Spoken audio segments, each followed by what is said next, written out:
Hello, and welcome to The Backstory. My name is Tim Waters, and I am the host of this program.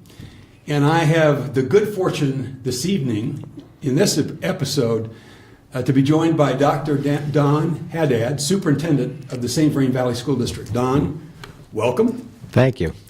To listeners, to a studio audience, and to listeners in not just Longmont, in the area, The Backstory is an opportunity for us to share stories about what's going on in Longmont and outside of Longmont in a depth and in a way that people don't generally get a chance to hear, right? They can read the newspaper, they can see their social media feeds, but this has a chance to connect dots, whole storylines, not in sound bites, but in real, complete, coherent conversations. How about that? That's great. You and I get a chance to set an example for the way these kind of conversations might occur in a community these days, right? Rather than yelling at each other or finger pointing or name calling, we get a chance to learn from one another. Yeah, and the community is going to get a chance to learn from you. As I mentioned, we do have a studio audience with us tonight. Okay. So for anybody who watches this and wonders, how do I get to be in the studio audience? All they need to do is show up at 6 o'clock on the evenings when we do The Backstory, and they can be part of the studio audience as well. And I've shared with the studio audience, if there's time when we get into the conversation, if there's time we get into the hour, and they have questions that they'd like to ask, I've invited them to participate. And there'll be a designated time during they're not going to yell it out. Okay. If people have a question, we'll call them. So, before anything else, okay if we're Don and Tim Absolutely. For the rest of the conversation? Yes, Thanks. absolutely. I want to say to you, thank you so much for carving time out of your Monday evening. I have some idea of what your days and weeks and nights and weekends are like and the calls on your time. So I want to say to you just personally how much I appreciate that you would take time to do this and spend this hour with me, or however much of the hour we're going to spend, number one. Absolutely. And then more importantly, what you do day in and day out for young people, old people, across generations. Mostly in the K-12 system, but the benefits of what you do accrue across generations, right? Yeah. And for the decades of your service to the community. So, No, I appreciate that. no, thank you. That's genuine. We're live streaming this program, and for anybody who is wondering, the opportunity to see this on YouTube, right, as part of the Longmont Public Media portfolio or library of videos. So if this is something that is useful to the school district or anybody else in the community that would like to share it, hopefully it'll get viewed lots and lots of times to do the storytelling. No, that's great. All right. So let's get started with this conversation. We're talking about the school bond proposal, right? You've got a big proposal on the ballot in November. I want to get there, but I want to start with some history, right? I want to go back a couple of years.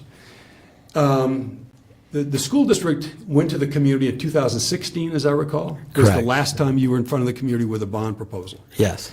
Talk a little bit about, what drove that, what was in the package, and what did the community get for the $240 million that it supported then. Yeah, no, I appreciate that. And, our board will make a final decision in August as to whether or not it's going to be on the ballot, but it is extremely likely, probably 99.9% sure. I should have noted that because we can have conversations before it's on the ballot that we can't have after it's on the ballot. Yeah, So no, but it's a great question. And, in 2016 and today, we're continuing to grow as a district. So we have about 33,000 students right now. We're the 7th largest school district in Colorado out of 178.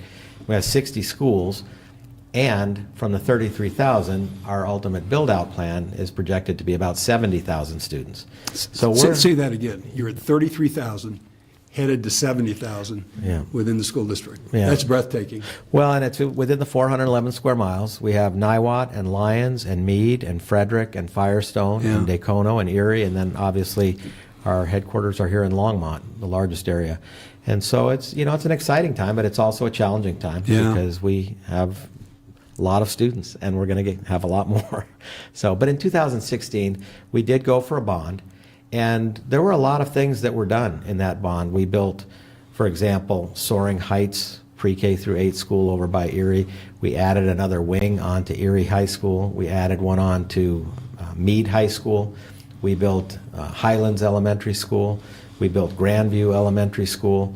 We built the Innovation Center, which, it's 50,000 square foot. Yeah. We renovated science labs throughout our high schools so kids could do great work, and much more. But one of the things that, because you get into all of the HVAC systems and the safety and the renovation and the upkeep, so there's a lot more than what I just mentioned. But one of the things that we were very proud of is because we were able to use interest dollars to design the projects, we were able to break ground immediately once it passed. And the significance of that is that you don't get caught by inflation. And that way you don't have to say, well, we weren't able to deliver on everything because inflation caught us. Not only did inflation not catch us, but we were actually able to do more than what we had promised the community. We built an entirely new elementary school that holds approximately 800 students, and that's out in the Meade area. We were able to build that new swimming facility at Silver Creek out of interest, and that's used oftentimes, and we've hosted not only swim meets, but the World Underwater Robotics Championships. I want to come back to that before we're finished. No, I mean, so there's, and then, prior to that, in 2008, when we went through the bond previous to that, we were able to add on a significant number of classrooms to Erie Middle School that were not included in the bond. And the reason I share that, I think it's incumbent upon us that we build that trust with the community, that we're going to deliver what we promise we're going to deliver, and up till now we've delivered more. And so we're excited about being able to do that for the community and for our students. So you make an ask of the community in 2008, was it 2008? Again in 2016, and in both cases, over-delivered on what was promised. Yeah. And in this case, from the 2016 package, right, and at one extra elementary school, which is amazing. Yeah. That first class, world-class swimming facility at Silver Creek High School. And I just want to reiterate what you said a few minutes ago about the World Marine Robotics Competition that occurred in that facility last summer. Yeah. Right?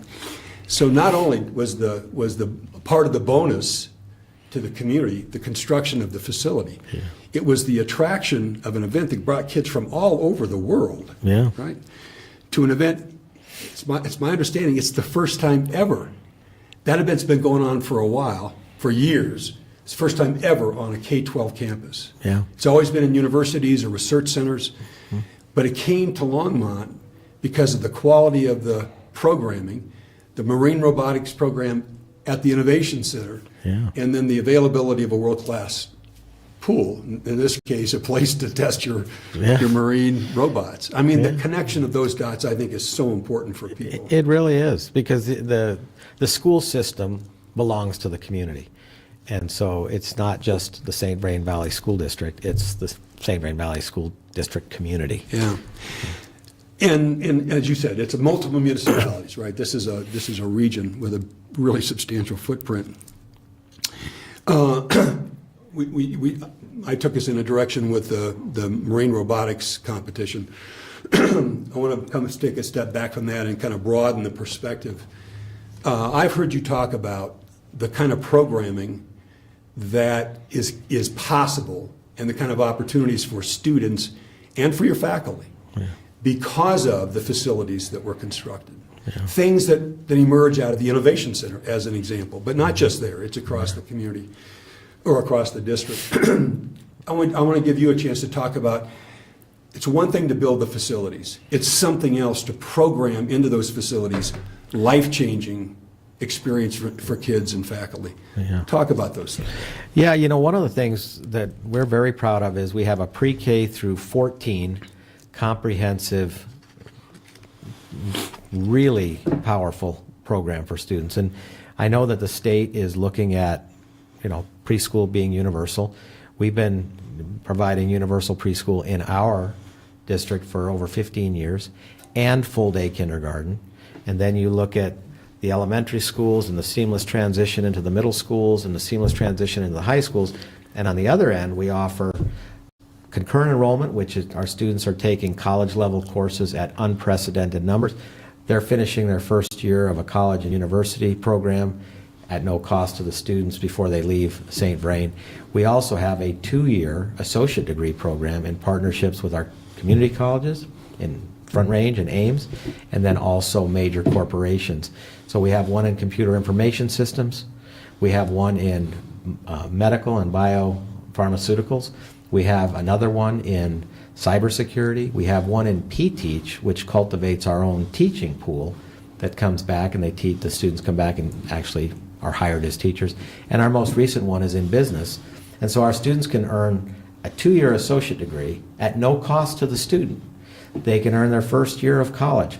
We have all types of trade school programs. When you look at welding and machining and optics and electronics and culinary arts and paramedics and nursing, printing trades, all of these types of things. We just added pre-law.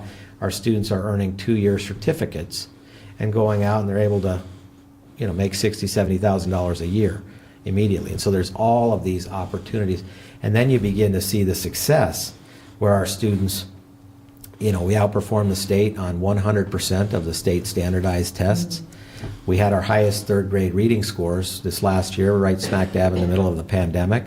And a lot of that's born out of the early childhood start that our students are getting. If you look at the advanced placement program, which is out of the College Board, they identified about 358 school districts out of 14,000 in America that they identified as honor roll school districts. And that's a huge honor. And these kids are we're administering thousands of tests. And you look at the things along our music programs, our choirs, our bands, our orchestras. For the last 4 years, our students and our teachers have been recognized as one of the top music communities, 15% in the entire country. And that's the only school district in Colorado to do that. So you're looking at academics, you're looking at music, you're looking at these certificate programs, these associate degree.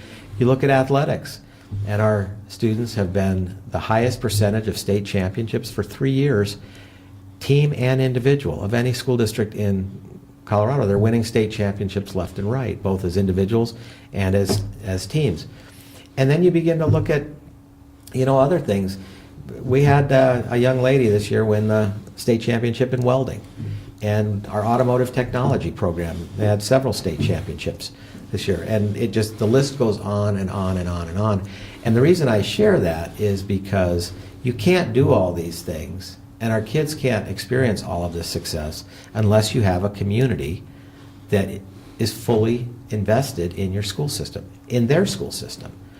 And so it's a great time in St. Vrain, and I say that because of what our students are doing and because of what our teachers are doing. We just ended up this last weekend, if you can imagine, we won the World Robotics Tournament in Dallas, championships, out of 820 teams and over 80 countries competing. And St. Vrain is the best robotics program in the world. That did make above the headline, or above the fold headlines, right? 3-inch headlines? Yeah. In the local. I wish. Yeah, I actually met with the students today. But my point is, in sharing this, we had our highest graduation rate in the history of the district, on-time graduation rate at 93.3, and it was the highest in all of the Denver metro area and beyond. And you look at, we also have the highest graduation requirements. So our kids are being challenged to do more, and they're outperforming the rest of the state. And our dropout rate was at 0.6. And that's, when you talk about those types of achievements with as high as the bar has been set, our Hispanic graduation rate when we started all of this back in 2008 was at 55% on time. It's nearing 90% on time. And the impact that kids who graduate have on a community in so many ways is significant. Yeah. Do you smile if you enjoy talking about those things? What's that?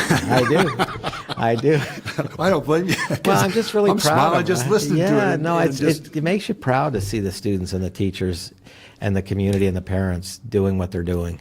Well, all of that, your comment, that only happens when the community is willing to invest in its school district. And this community has been willing to invest, but it's been earned right? That confidence has been earned. And to see that kind of flywheel continue to move in the right direction, in fact, pick up speed as it's gone along, is pretty remarkable, especially in a time and all the challenges that just generally as a society, but in the K-12 and in the preschool through post-secondary education environment. Oh, I know. To be able to build that kind of support and confidence in your community and continue to invest and then to see the results. Yeah, Tim, this community stood by us in 2008. My first 4 years as a superintendent were the first 4 years of the Great Recession. And so St. Vrain lost, because of that, over $300 million in funding. And then we had the swine flu hit, and then we had the flood hit, the 100-year flood, and then we had the pandemic that we've recently experienced. And, you can't navigate those things without great teachers, without great families, without a great community. You can't do it. And so I'm just very grateful to everybody who has said education matters. Well, I think gratitude is appropriate. Again, the support has to be earned. And it doesn't happen without great leadership, honestly, Don. And that starts with you, and everybody knows that. You know it, I know it, and everybody in this community and around the country knows, whether it's this school district or any school district, how much leadership matters. I want to bring some of that down to just a personal anecdote. I've shared this with you before, but I haven't had a chance to share it in front of a camera and get it on tape. And let a lot of people hear it. So I'm going to share an anecdote. All right. Janie and I have a daughter-in-law, a young woman who married our son, who is a great teacher, right? And I know this because my wife taught with her at Fall River Elementary School. And I spent a little bit of time around teachers in school, so I have some idea what good teachers and teachers. As a former superintendent, I imagine you have. I can tell you she's a great teacher. Yeah. Unfortunately, they live in Arvada. We couldn't convince them to move to Longmont, so she took a job in another school district just because of the commute, and at the age of granddaughters, they wanted to be closer to kids they were grown up with in the neighborhood. Yeah. So it made us sad that we weren't going to see them more often, but it made sense for them. Now, I won't name the school district in which she's teaching, but I will say this. Her experience with the priorities in this district compared to the district in which she is now working, in terms of how classrooms are resourced, how teachers are supported, was a dramatic difference. And I'd shared this with you once before, and you said, better? And I said, yeah, way better. So her experience here, what a statement, and one wouldn't know it, honestly, if you just kind of take it for granted. If you're it's like you're the fish in the water, right? What do they talk about, the water? Well, it's the way the school district resources its schools and its classrooms and its teachers that is so different than in districts around it. Her life, her professional life is far more challenging than it needs to be, right? Not that teachers aren't challenged all the time, but I hope people understand what the kind of commitments that are made here and how much it means day in and day out to your front line, right? The teachers who are in that classroom, the folks who are supporting those teachers, and the kids with whom they're working. Yeah. I just would say it's a good on you for what you and the board have been able to maintain as priorities and commitments to resourcing where the rubber meets the road, right? As opposed to where the rubber meets the sky, which might be occurring in some other places. So. Yeah. Well, I appreciate you saying that, and I will tell you, whether it's our teachers or our staff, I just don't know that there's a profession that every profession is important. What separates education is it's the prerequisite to every profession. Yeah. So, it's so critically important, and our teachers and our staff, they work so hard. And, if we can make it a little bit easier, a little bit better, we'll do everything we can. I wish there was and maybe someone's done this, to calculate the savings to parents and to graduates who are coming out of this system with their associate's degree, a certificate, a year, their freshman year of college already behind them in terms of credits earned. Anybody ever attempted to calculate what does that roll up to in terms of savings to families because of what the district has been able to do with its resources? Well, tuition at a university or a college right now, you're looking at $20,000, $30,000 a year. Yeah. And not to mention, then you have to go back and recoup the debt that you've accumulated.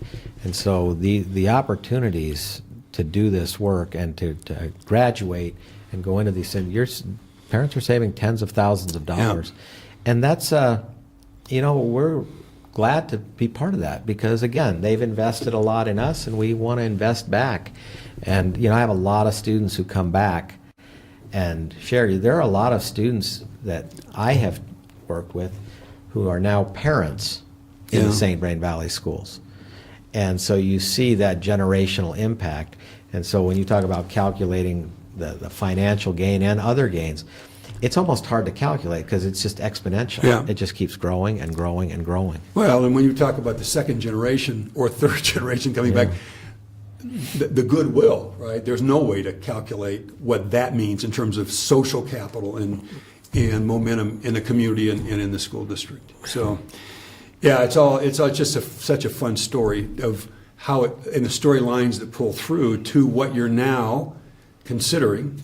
I will acknowledge you haven't made the decision yet, right? But the board will have to make that decision in August. But there are these storylines now that pull all the way through to a proposal that you're considering. This is a chance to talk about what's in that proposal. What should if the board approves with the kind of scope and scale that you're thinking about right now, what should they anticipate? Well, there'll be three major components to it. Obviously, one will be the growth.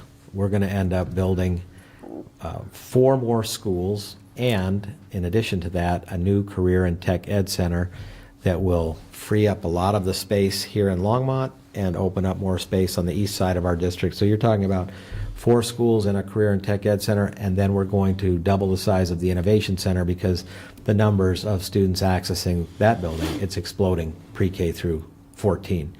So you're looking at growth. The second thing you're looking at is safety, and that encompasses new HVAC systems for heating, ventilation, and air conditioning so that the quality of the air remains at the highest levels in terms of high quality. Yep. You're talking about repairing, roofs that could be leaking or create a safety issue. Double vestibule doors that help, monitor who's coming and going into the buildings so that they have to check in and then go into the main office versus right into the school and those types of things.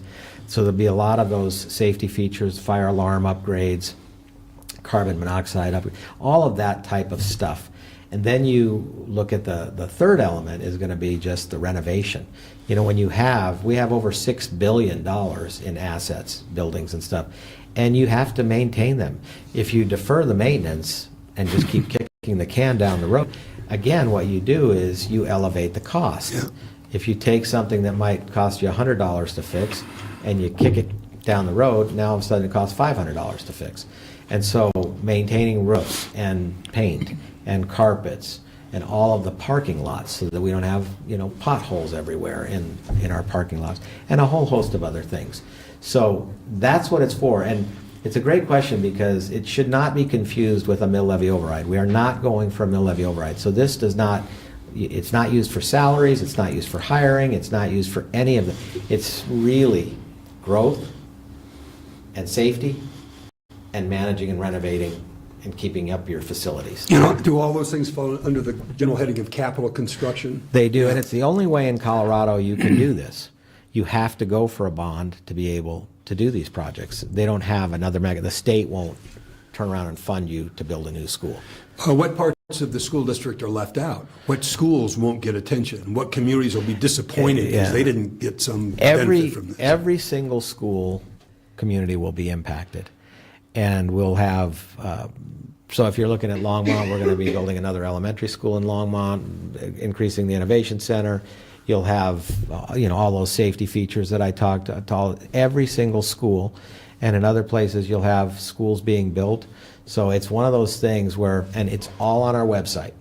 So you can go through and you can look at every single expenditure, project, location, school, and there's not a single part of our community that will be left out. So every facility is going to benefit in Yeah. some kind of an upgrade, safety or otherwise, health That's and right. safety, Yep. and along with technology and other kind of features. And is it safe to say that most of the growth right now is east of where we sit right now in Longmont? It is. You have some in southwest Longmont, and you have some up in the northern part, but the majority is. And I'll tell you, we're fortunate because all of the district operates off of one general fund budget. And if you didn't have that growth, then Longmont would be impacted because we would be experiencing what other districts are experiencing. And so if we didn't have that growth out east, Yeah. Longmont's class sizes would have to go up. Longmont's programs would have, as well as theirs. So it's kind of this supportive thing where you don't say, well, the growth is out there and so there's not going to be a benefit here. Our teachers, the ability to recruit and retain, we're able to continue to be very competitive because we're growing. If we were flat across the board, or worse yet, declining, and nobody was growing, it would affect everyone in our district. So it's, I know that people say, well, the growth is out there. Yes, but the growth out there brings revenue here. Yep. And so it's just as important to Longmont that they're growing as, and it used to be the other way around. Yeah. You know, and I remember one time somebody way back when said, have you guys ever thought about splitting the district into two? And I said, absolutely not, because the end result of that would be cutting programs, cutting quality, losing out on the economy of scale that you have. And so, yes, the growth's out there, but the growth out there affects directly the quality of the programming here. You know, we haven't talked about a number. I'm going to ask you the number if the board approves your proposal, but before we get there, in the whole scope of needs, right, of the portfolio of projects, whether it's HVAC or a new building or an expansion, is like everything that was on anybody's wish list included in that portfolio or that package of facilities? Yeah, pretty much. And it's we really stuck to what we need. We had set up 5 different levels of priority. That's what I wanted to get to. Yeah, we really made, we looked at the level 5 and level 4, and we got to a place because we wanted to make sure that the dollar amount that we landed on not only served the must-haves and the critical needs of this community, but it also does so without having to raise taxes. And so we landed at that figure to say, we can do all of this and not raise your taxes. And in fact, we actually just lowered the taxes by 1.147 mils. And so not only are we not going to increase taxes with this bond, but we actually just lowered them, and that is in effect now. So yes, we made sure that the safety, the growth, and the renovation without having to defer maintenance is all taken care of.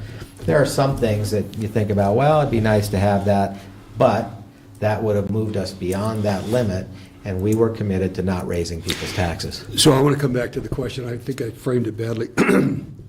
Is that's a 5-level rubric, it sounds like, or stages, or sets of priorities, or urgency of need, maybe. Is 5 the lowest or the highest? The lowest. So Lowest priority. Yeah, if it's a 1, then Yeah. like that's a must-have. Yeah. It's a have-to. So you've got some projects that somebody wanted to have done that were at levels 4 or 5 that don't roll up into the package. Correct. Right. Yeah. So just talk about. I know because I've heard some of this. How have you vetted everybody's aspiration or wish list, right, to that level 1 or 2 or whatever, however far you got in beyond level 2 or level 1. What was that process like? How do you go about deciding what those priorities are and what stays in or what gets dropped out? Well, we start with our operations and maintenance team, and they'll look at the things like, we absolutely have to do this because we have to be in compliance with the law. And then secondly, and really first and second, same thing, these are critical safety issues. We have to do these so that we don't put anybody at risk, our children or our teacher staff or our community. And then you say, we have to do this for growth, because if we don't build this new school over here, we're going to be overcrowded to the point where we can't accommodate all the students. And so those are the kinds of things we put together in this comprehensive package. Then we brought together about 50 plus members from our community, some teachers, some parents, some business leaders, some elected officials, civic organizations, and we shared with them the projects that we've landed on. And we had unanimous response that, yes, you should go forward with these are the projects that make the most sense. And the thing that's important to remember is, if we pass the bond, we also have capital reserve dollars, and we have a general fund where we can, and so there are some other projects that people said, we'd like to have these, that we didn't put in the bond because we wanted to, one, make sure that we got everything that we needed to have, and we needed to make sure we weren't going to raise anybody's taxes. And from the last bond proposal, or bond package, the swimming pool would be an example. Exactly. A new elementary school would be an example of those kind of assets, right? That's right. Things you were able to construct that were outside the package, but because of how both the bond funds were managed and of other available resources, capital reserve funds, you're able to do way more than you might have been able to do with the capital reserve funds. Yeah, we were able to renovate tennis courts that had cracks in them. We were able to begin the process. We have 8 comprehensive high schools, and 5 of them have full stadiums. And 3 of them we were able to put turf in, and then lights. And in this instance, if the bond passes, even though those things are not in the bond, we can then look for grant dollars and other things that we can use to accommodate some of those would like to have without putting a burden on our taxpayers. The other thing, Tim, in the time that I have been the superintendent, and I won't take any credit for this because it's born out of a team. We have a couple of outstanding grant writer, Hillary Sontag and her colleague, and then outstanding folks in learning services and finance. We've garnered over $64 million in grants, and we continue to get those, and we will continue to get those. And the significance of that is when you use those grant dollars to fund these projects, it preserves your general fund, and then you build a little bit of a fund balance, and then that fund balance starts to draw interest. And so we just drew $9 million off of our interest this year, that we can take that and put it towards salaries for teachers and staff. We can put it towards fixing some of the critical things that aren't in the bond. And we can do all of this, and then timing is crucial, because let's say we decided not to go for a bond in 2024, in November, and with the rate of inflation, we won't be able to do everything that we absolutely need to do without having to come back and find a dollar amount that would exceed that limit. North of the number you're North talking of the number. about. But right now we can do it all and not raise people's taxes and get it all done. And that's why I've encouraged the board to move forward with this, because we can not only get it all done, we don't raise people's taxes, and then we don't have to try again the following year when inflation kicks in, and then we might have to say, the new high schools nowadays cost $130 million. For the land and everything else that comes with that. Back in the day, they were 50, 60 million. Yeah. Yeah, that was back in my day. That's what they were. Mm-hmm. So connect these dots, or I'll try to connect these dots. To wait, the number just keeps going up. That's right. You're going to get less. You're going to pay more to get less if we wait. That's right. And this is a unique opportunity. To say we can do all this and not only not raise, but lower. Well, because that's the second your point. Taxes. If you wait, it's going to cost more, and you're going to get less. That's Here's right. the other part of that. You're not going to get an increase in taxes. If I was someplace else, I would have said, wait, what? What did you just say? How can you do this without increasing property taxes? Well, there's two. I know you've talked about that. Just no, reiterate. that's all right. There's 2 primary strategies that or things that affect this. One is we paid down our debt much sooner than it was required, and so you save lots of money on interest payments. And we also refinanced several times. I think the figure was either $88 or $83 million that we've saved our taxpayers Through refinancing. through refinancing and paying down our debt early. The second thing is the assessed valuation within our 411 square miles has increased both because of more people and properties and the values of those properties going up, that because of that, we can generate those dollars without having to increase people's taxes. It's the concept of more people putting in, so nobody has to put in more. So the first dot is, if you wait, it's going to cost more to get less. Second dot is, not only is it not going to increase your taxes, you're getting a tax reduction. By 1.147 reduction in the mills, and that's already been done. So here's the third dot. You can do that with your current operating budget. Talk about that. How does that happen? You're going to expand facilities, more schools, more classrooms, expanded the innovation center, et cetera. You're going to be able to staff those facilities without increasing the mill levy for operations. Talk about how does that happen? Well, when you grow, the state will give you more money per pupil, because our primary source of funding is the per pupil allocation. So all these students that will be going into these schools with growth, there will be funding coming from the state.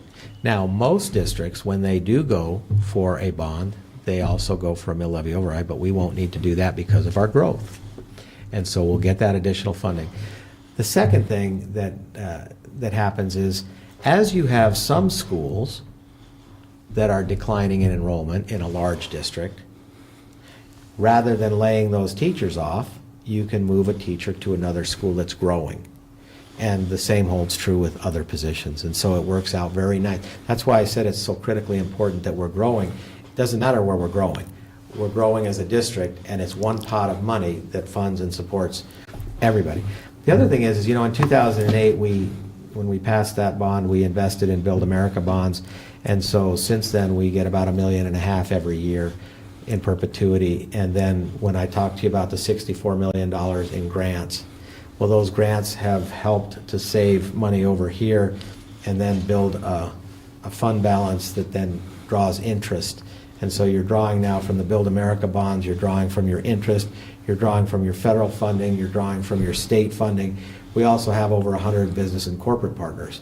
And so they will provide resources for us and funding that helps us to do a lot of these things. And we're very efficient. We have energy savings, and we are very systemic in the way in which we staff. We don't just say, well, here's what the projection says, let's just go with a hope. Well, it's very surgical in how we allocate our resources in direct alignment with our priorities. And our bond ratings now are the highest in the state, and they used to be the lowest, and that helps too, because when you have credibility, and they hit the all-time low back in 2001 when we went through that. So some people might say, gosh, you've had an awful lot of good luck. And I would say, good luck is the intersection of preparation and opportunity. You've been well prepared. The school district's been well prepared for every opportunity that's come along. So you've made your own good luck here. Well, and the strength of our budget, for over 15 years, our finance team has been recognized by the Governmental Financial Officers Association, the Association of School Business Officials, and most recently for the highest award, the Meritorious Award, which is the highest award you can receive as an institution for transparency and fiscal management and reporting.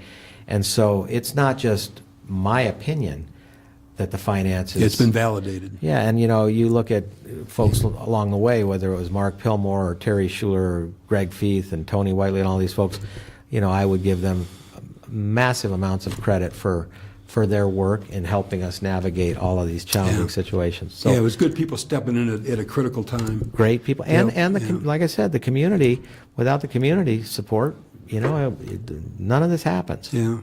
So we haven't talked about a number. Do you want to talk about the number? Sure. What the estimated cost for what made it into the package or the portfolio? Yeah, it's somewhere in the ballpark of $740 million. And again, that number was reached with using two criteria. One, what do we absolutely need to do to protect everyone's safety, to manage the growth, and to protect our assets from deteriorating? And then also, that number will not see a tax increase. And so That was everything that kind of went into it. And It again, was this kind of convergence of yeah, what do we need? that's right. And what can we do without having to increase Yeah, and you want to taxes? do as much as you can without increasing Yeah. taxes. Because let's say if you decided, well, let's just go for half of that. Well, then when you decide to go for the other half, it's going to be with a tax increase because the inflation will catch it and it'll be more expensive. And so getting it all done now, when we have this window of opportunity to get it, Whoops. to get it Generally, all I done. do that. Yeah, that's all right. I do it. To get it all done without raising the taxes, you'd want to do it now Yeah. versus saying, it's kind of like, do you want to fix your roof when it costs $100 or do you want to fix it when it costs $500? Yeah. You know, and if you can fix it when it costs $100, then do it. Yeah. I'm going to, if we have members of the audience who have questions, if you want to, anybody has a question, would like to come over here where I can see you, and I'll give you a chance to ask your question, but I have at least one more. We'll see where it goes. that's good. Or there's two parts to this question. And the first part is this.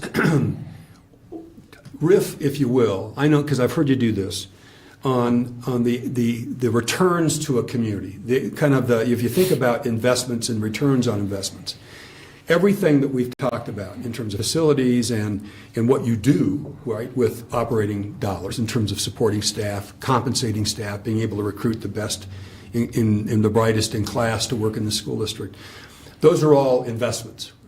There are returns on those investments. Talk about some of those returns. Some of the conversation we've already touched on in terms of kids leaving with associate's degrees or a year of college credits behind them. But just talk about what your view is as the return to the community on the investment that's made. Yeah. You know, we have a quote that we repeat often in St. Vrain. It's a quote by Mark Twain. It says, "Out of the public school grows the greatness of a nation." In America, 90% approximately of all the children K through 12 are enrolled in a public school. So 90% of our population has either been enrolled in a public school, is enrolled in a public school, or will be. So when you start to think, and you can look at a community, you can look at a state, you can look at a country, you can even look, given America's standing in the world, as great a country as we are and the influence that we have, that we're going to impact not only the nation but the world. And so when you look at the economy, you cannot have a vibrant economy unless you have a high-quality school system. So economics are critically.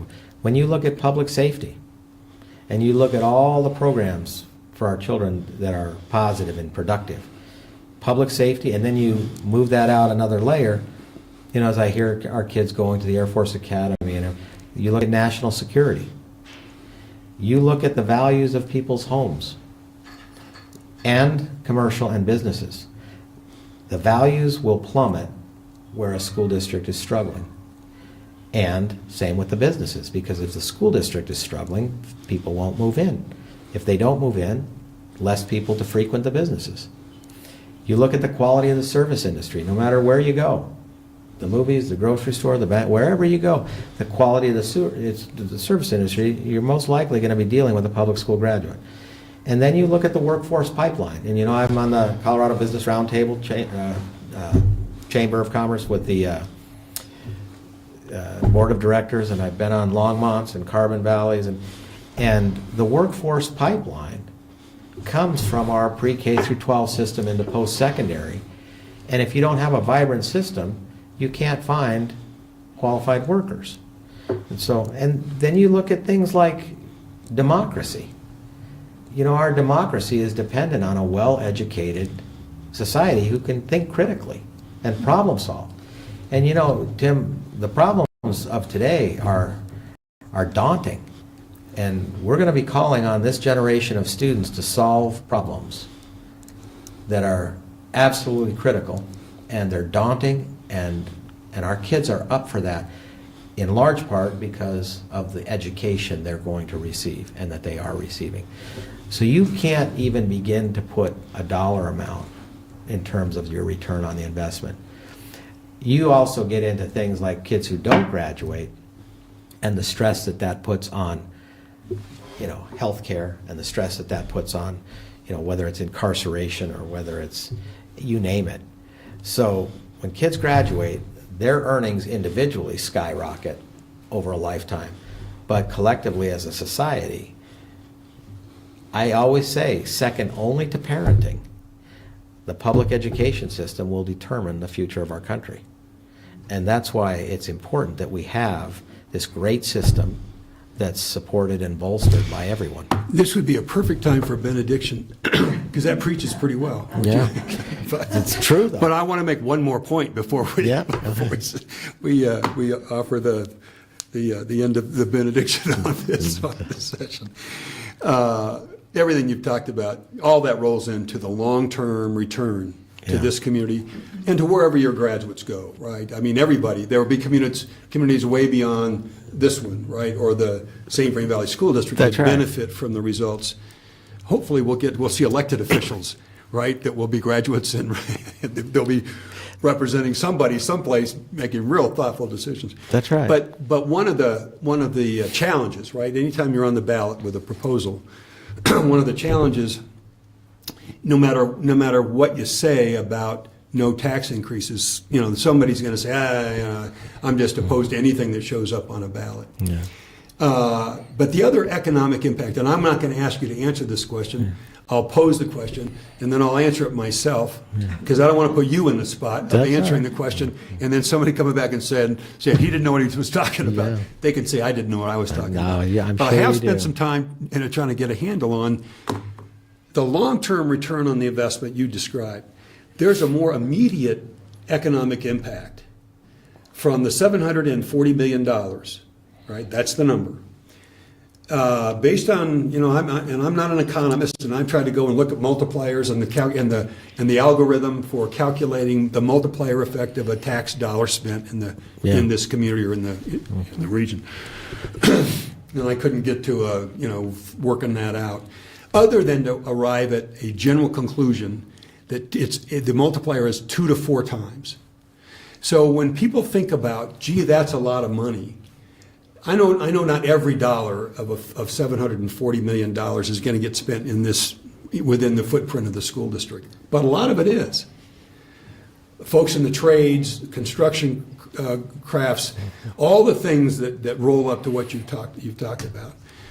So when people think about, gee, that's a lot of money, the other thought they ought to have is that has the potential to stimulate $3 billion worth of local, or at least regional, if you think about the school district as more of a region than local, economic impact over the next few years, right? So it's one thing to talk about, well, that's a lot of money, and how do you service debt and those kinds of things. But there's a more immediate economic benefit to the community if people get behind, if the board decides to put this on the ballot, if the public gets behind it the way they have in the past. Yeah, and the cost of not doing it is much more significant than being able to do this. Again, you got a moment in time, you've got a window of opportunity where you can do all of this and not raise taxes, and in fact we're lowering them. And so it's one of those things, and it'll take St. Vrain into the next decade, for a long time to come. So it's a good opportunity. We brought the backstory. We brought the backstory back, right? I thought I'd done my last backstory a couple of months ago, but I thought, this story is too important to not use this platform. If only 2 people watch it, 20 people, I hope 200,000 people watch it, to understand what they're going to have a chance to support, and I hope they do, if the board makes that decision come August. Yeah, and one thing I would say to anybody who says, well, so they're out there telling us this, but this will be the language, the legal language on the ballot. Yeah. So it's not like I can tell you this and then all of a sudden the ballot, no, it's going to be right there. Yeah. So it's a legal bank, it's obligated to this, and so anybody who doesn't, know for sure what that's going to look like, you read that language and it'll tell you very clearly. Well, and TABOR, or the Taxpayer Bill of Rights in this state, requires that there's a full disclosure. That's of right, cost yeah. of interest and everything else that That's goes up right, to it. absolutely. So I didn't see anybody from the audience line up over there to ask a question. All So right. people either have all the information they need, or they've decided that it's time for them to go home. But I want to check with you before we shut this down. Is there anything you haven't been asked tonight that you wish I had asked? Not really. I think you covered it very well. I would tell you that, I know it's a lot of time and it's a lot of energy, but it's one of the most enjoyable parts of my job to be out in the community at all the civic organizations, all the chambers, with all the elected officials, with all the parents, the community, and just talking about our schools. Yeah. It's it's really a fun part of the work. And so between now and then, we'll be out doing Yeah. a couple hundred presentations and enjoying every minute of it. So there's news or information on the website. If people wanted more than just looking at the website, if they wanted, whether it's you or somebody else, to come and speak to a group, right, their service club or their civic organization or their church group or whatever, is that possible? How do they? Oh yeah, how do they make those and, arrangements? all those groups, I've already made contact with most of them. But so yes, they can, and I am. And the other thing is, most recently we sent out our magazine that highlights everything and includes parts of the bond, and we're very grateful to our corporate sponsors who foot Yeah. the majority of that cost. And then just recently, another mailing went out to all taxpayers, not just people who have kids in our schools, but all taxpayers. And so that should have hit here this week. And then when we get to June, there'll be another one. And July, there'll be another. And so people are getting the information delivered right to their house so that they can feel very comfortable that all their questions are being answered. And if they have any desire to have us come and share more with their group, we'd absolutely do it. I was just out the other night at the Niwot Community Association, and I could just name them off. It's like I was out at the Erie Chamber the other morning, and you just, you leave inspired and excited and energized after you talk to people Yeah, in this yeah. community. And they've been very supportive. We're getting, a lot of support for public ed in this community. Well, there's all kinds of reason to be proud, for people to be excited, both about what is and even more excited about what's coming, Yeah. right? and the possibilities of what's out there. So if we think about around the world, around the country, around the state of Colorado, there are a lot of leaders, educational leaders, tonight trying to figure out how to avoid the worst fears of what could happen to them in their school districts as the legislature winds down and as other stuff is going on in the world. Right here we get a chance to talk about our best hopes, Yeah. what those aspirations are. Yeah. And that is refreshing and motivating, and I hope that people listen to this storyline. And I want to say to Longmonters, that's the backstory on the St. Vrain Valley School District bond proposal. If you want to learn more about it, you have that opportunity. But stay tuned. This won't be the last time you have an opportunity to tune in to the backstory. Please join me in thanking Don Haddad. Yeah, I appreciate that. Thank you for having me. I appreciate it. Yeah. Well done. Thanks.